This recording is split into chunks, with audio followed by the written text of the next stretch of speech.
Daily لبیک کے ساتھ میں ہوں آپ کے اینکر پرسن خواجہ شاہد، اور آپ دیکھیں میرا یوٹیوب چینل ڈیلی لبیک ٹی وی۔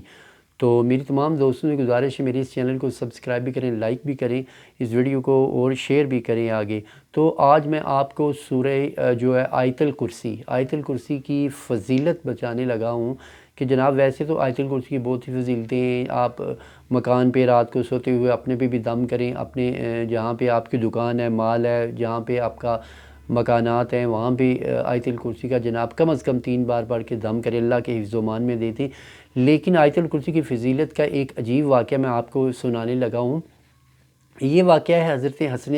بصری رحمۃ اللہ علیہ کے متعلق کہ حضرت حسن بصری جو تھے، جب حجاج بن یوسف کی حکومت تھی تو حجاج بن یوسف کے جو سپاہی تھے ان سے حضرت حسن بصری یعنی کہ چھپتے پھر رہے تھے، تو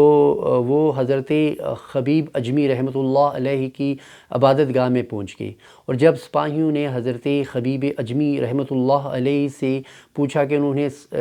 صاف صاف بتا دیا کہ حضرت حسن بصری رحمۃ اللہ علیہ عبادت گاہ میں ہیں، تو سپاہیوں نے ان کو تلاش کرنا شروع کر دیا۔ کچھ ان کا سراغ نہ، کچھ دیر تک تلاش کرنے کے بعد جناب حضرت حسن بصری کا سراغ نہ مل سکا، تو حضرت حسن بصری سپاہی باہر چلے گئے، اور پھر وہ جا کے انہوں نے فرمایا جناب کہ حضرت خبیب اجمی سے کہ حضرت حسن بصری نہیں ہے یہاں پہ، تو تمہیں یعنی کہ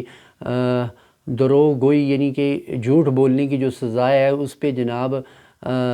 سزا تو ملنی چاہیے۔ تو حضرت حسن بصری نے پھر کہا جناب کہ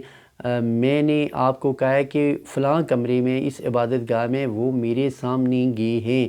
تو پھر حضرت حسن بصری رحمۃ اللہ علیہ نے باہر نکل کر یعنی جب گئے سپاہی تو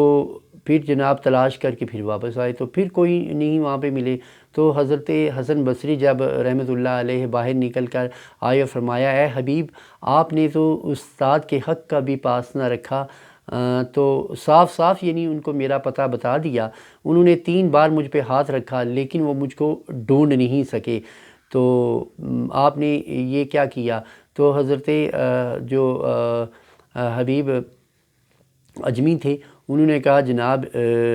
جو ہے میں نے سچ ان کو کہا، اور سچ کی برکت سے جناب یہ سب کچھ ہوا کہ آپ محفوظ رہے، اور اگر میں یعنی دروغ گوئی کرتا یعنی کہ اگر میں ان سے جھوٹ بولتا تو یقیناً ہم دونوں گرفتار ہو جاتے۔ تو یہ سن کر حضرت حسن بصری رحمۃ اللہ علیہ نے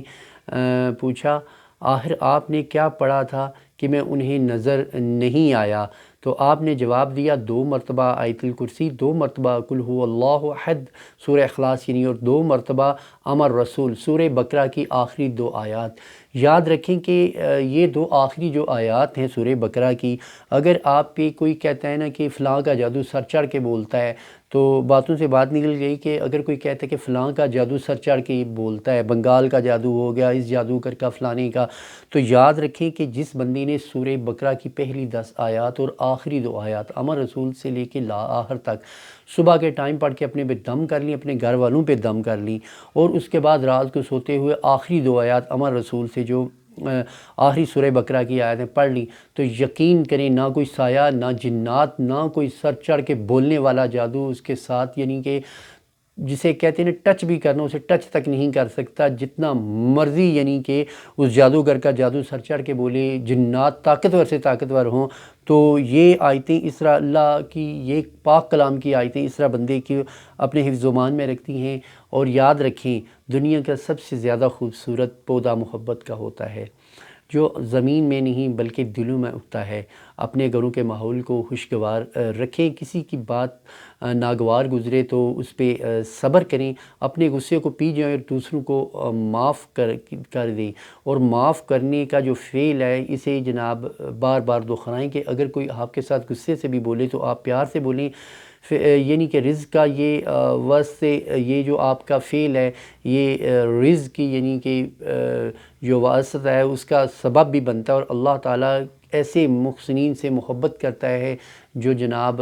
دوسروں کو معاف کرتے ہیں، پیار و محبت کے ساتھ بولتے ہیں۔ اسی کے ساتھ آپ کے اینکر پرسن خواجہ شاہد آپ سے اجازت چاہتا ہے۔ السلام علیکم ورحمۃ اللہ۔